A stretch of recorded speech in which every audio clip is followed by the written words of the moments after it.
You've probably seen one of these, a Lego brick. But have you ever wondered how it all started and why it's called Lego? Actually, the name is much older than this plastic brick. Are you curious? Let me tell you how it all began. Many years ago, there was a skilled and hard-working carpenter named Ole Kirk Christensen. Ole was a respected carpenter with his own company, but times were hard, so he didn't have much money and had to dismiss his last worker.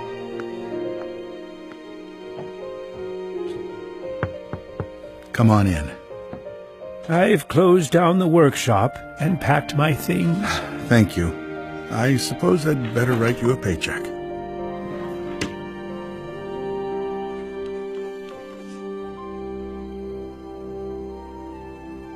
Take care.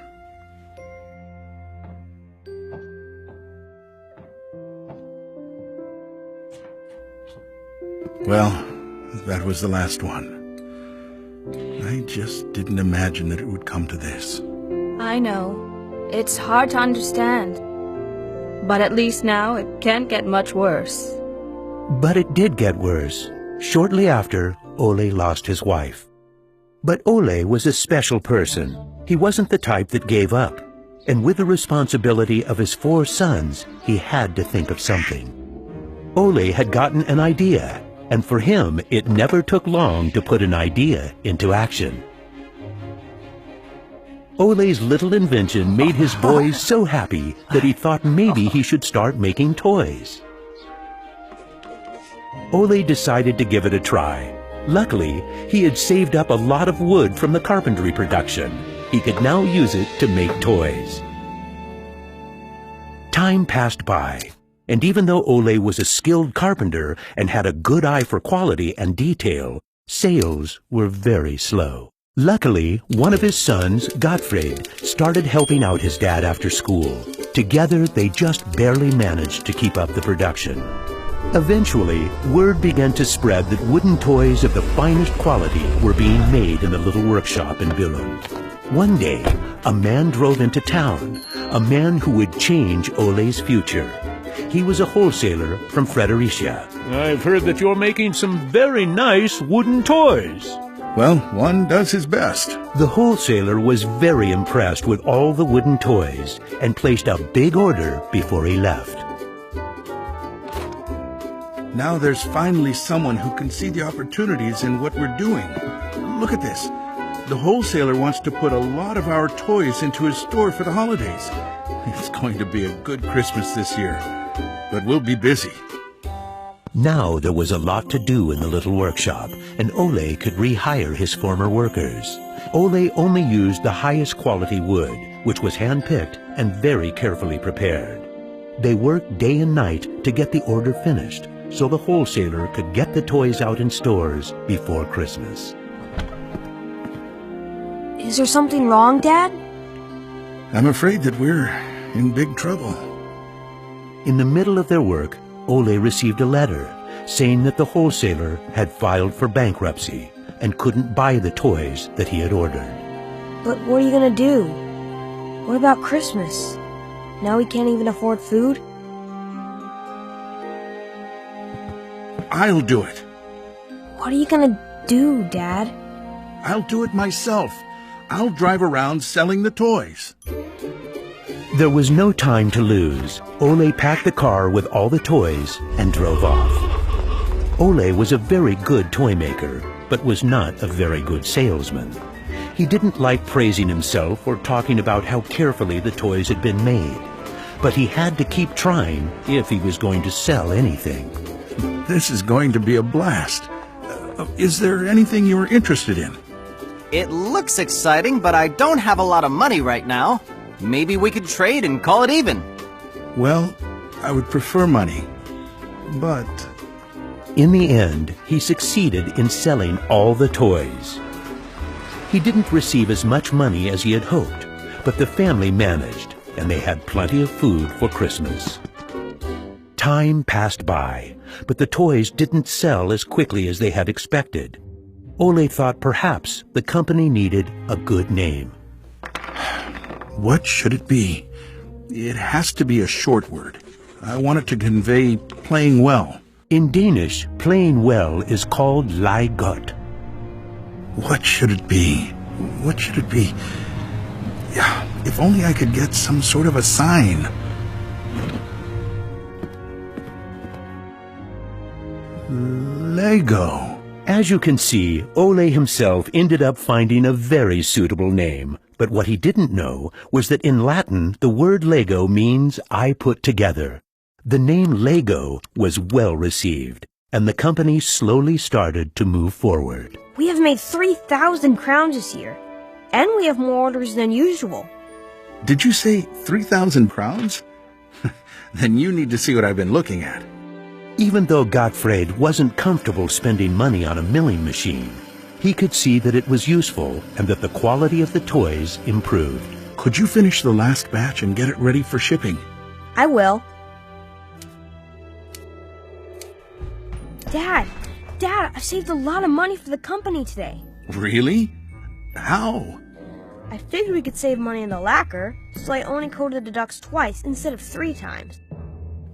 You what? Unfortunately, Gottfried's idea didn't go over well with Ole.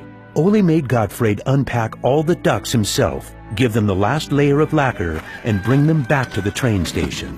Ole believed in high quality and not cheating his customers.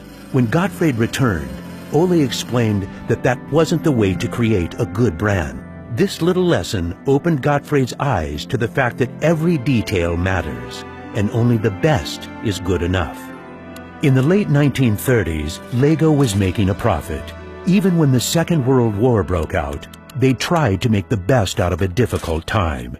It seemed nothing could go wrong. But a stormy night in 1942 changed their luck.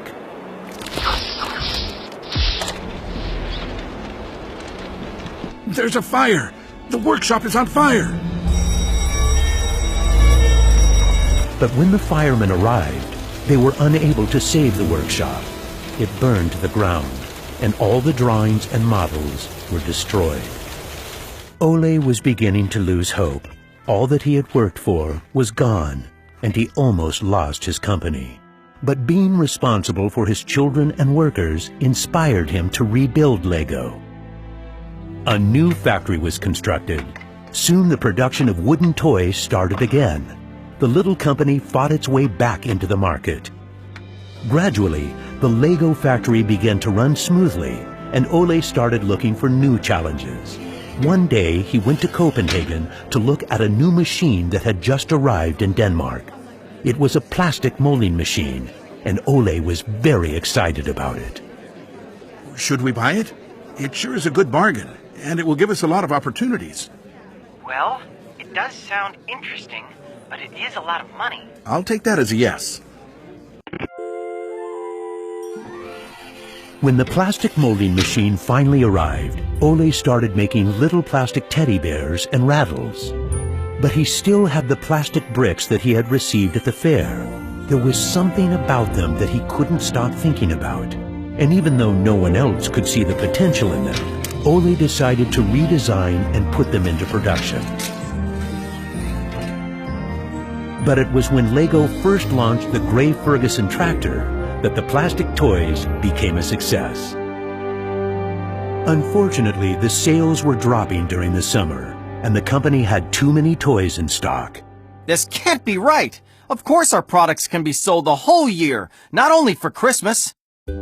Gottfried decided that he would go out and sell the toys himself. Gottfried brought his wife Edith as company and moral support. If you can't get cash, then we need butter and eggs. Well, it wasn't that bad. Gottfried was a success in his trip around the country, which helped Lego to get out of its financial crisis. They reached home just in time for Ole's birthday party. Ole turned 60, and the whole family was gathered to celebrate with him. Well, I guess it was a long trip around the country. Hey, I got an idea. Listen. What about a picture with the 3 generations? Everyone thought that was a good idea, and we were placed on the sofa with all the presents and flowers around us. On a business trip to England, Gottfried met the head of a big shopping center on his way home. They discussed the toy industry, and the conversation would be very important to the future of Lego. Damn this industry! I just think that toys are no good nowadays. What do you mean? I think they're working very well. Oh, they work fine, sure, but there's no system in anything. System? System? There isn't any system. What in the world are you doing, Gottfried? There isn't any system. The toys need an idea and a system built around it. I want to put system into play. Children have only been offered ready-made solutions. They need something different that will strengthen their imagination and creativity. So you're trying to put Lego into a system? Interesting. That same year, Lego started producing the first Lego system of play. Children could now build houses from the Lego bricks. The town plan gave play a realistic town setting, and with this, children learned about traffic safety. My sisters and I could play with the new Lego system for hours. Some people said we were the luckiest children in the world because we grew up in a toy factory. It was a huge breakthrough, and Gottfried decided to try selling it outside of Denmark. The system of play was so popular that they managed to sell it to many countries. Look what I just built! That is really nice, Kel. Even though Lego was meant for only building houses, there was still a lot of opportunities. There was just one problem. I can't lift it up. It keeps falling apart. That made Gottfried wonder. He wanted to find a way to make the Lego bricks stick together, but that was easier said than done. Gottfried noticed that the Lego bricks got a better clutch power with tubes inside. Now it was no longer just bricks, but a whole construction system with endless possibilities. This was groundbreaking for the Lego product. With a child's imagination, Lego could be anything in the world, over and over again. The imagination is the limit. Look, Dad! Now I can build everything! Unfortunately, Ole never got to see how successful the little brick actually became. Gottfried was left on his own, and he had to go through another fire at Lego that destroyed most of the wood production. Just like his father, Gottfried knew that he had to try to get the best out of any situation and never give up. Gottfried took the hard times with his head held high. As sales grew, the company also got bigger. He had to think ahead, and he decided not to resume the production of wooden toys and to only focus on the Lego system. It turned out to be a great decision. Many new models were built, and Lego got stronger in the toy industry. Sir, which one of these do you think is the best? That one. Even though it got busier at Lego, Gottfried still had bigger plans. Now he wanted to build an airport, so it would be easier to sell his toys to the whole world. Like father, like son. It didn't take long to put his idea into action. Only 3 years later, Billund Airport was opened. The many guests and business connections who visited the company always wanted to see the modeling department. Gradually, it got so crowded that it was hard for the employees to keep up their work. I think we better wait a while. Gottfried could see that something had to be done. He needed a bigger place to display the Lego models. I don't want to interrupt, so I'll just put this package of our new Lego train, on the table. Just put it there. Train? The idea grew quickly from an exhibition room to an amusement park. And then we could have a tower so you could look over the whole park from above, the whole town. It will be a land made out of Lego. Legoland! Well, it looks interesting, but how many visitors are you actually counting on?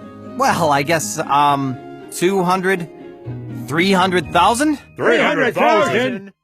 Even though it sounded like a lot, my dad was actually pretty far off the mark. There were 600,000 guests the very first year. My family and I were there to greet the guests. We've kept up this tradition ever since.